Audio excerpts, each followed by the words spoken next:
people say that you should not have desireless. That doesn't mean that you should not take the actions.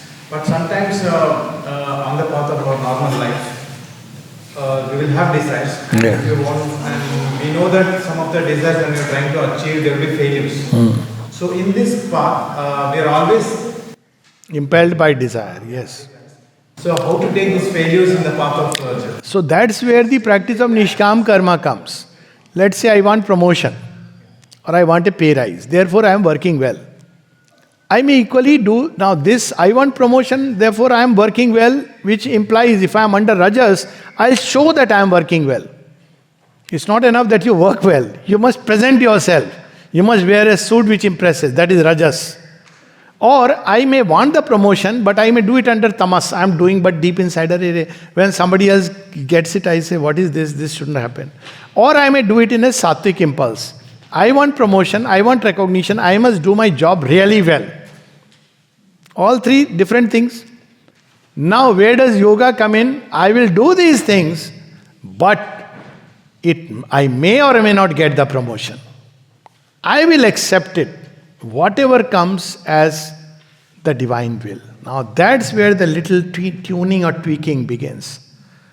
That I have done. Now, this is only possible when we do it with the offering to the divine.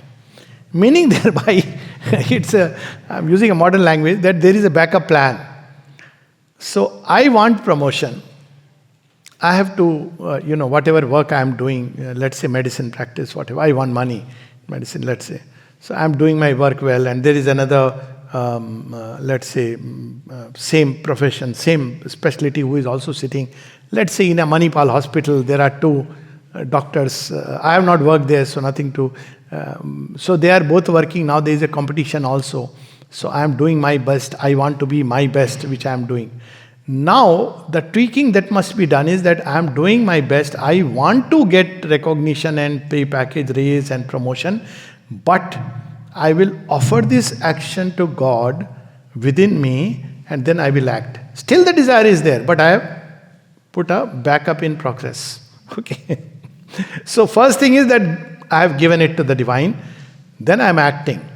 And then when the result comes and I am not recognized, then I have to once again remember that, look, I have to practice this.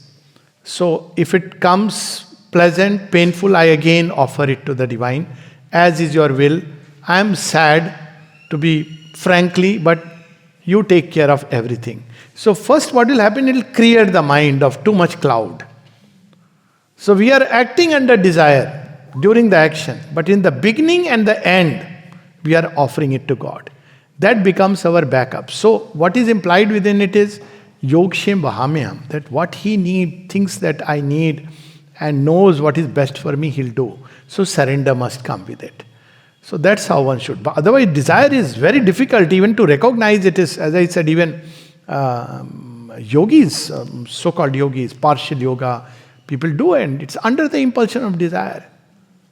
So one has to be, but with this practice, just nishkam karma, remember and offer, and yet do your work very well. You want a pay raise, it's fine. So slowly, slowly one will see that one begins to get more and more tuned to the Lord automatically, and he says, "Ho gaya na bahut, khel liya." He may even start granting. After some time, he say, "Kya hai yaar? 4 lakh or 10 lakh mein kya hai?" You automatically the change will come. That's okay. What will you do? You know, the mango is getting ripened from inside. You'll say, that's why we had the concept of grahastha ashram. So there is a phase of life when we act under desire, but always dharma is behind. So there comes a life when you have played with it and you say, it's okay.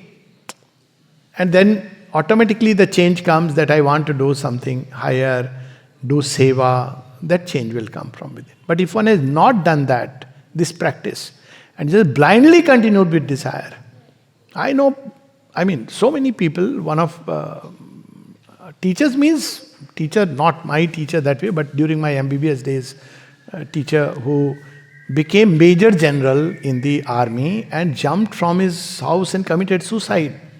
Why? Because he was slated to become Lieutenant General, which is the last post you can become, but he didn't make it and he committed suicide. Now that's sad.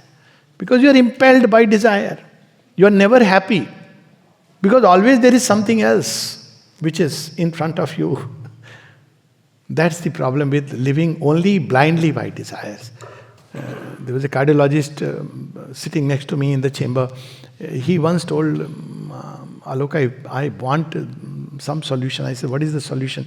He said, when I drive the car, when I see a car in front of me, I want to overtake it. I said, okay, overtake it. What is there to me to solve? He said, no, because then there is another car. No end.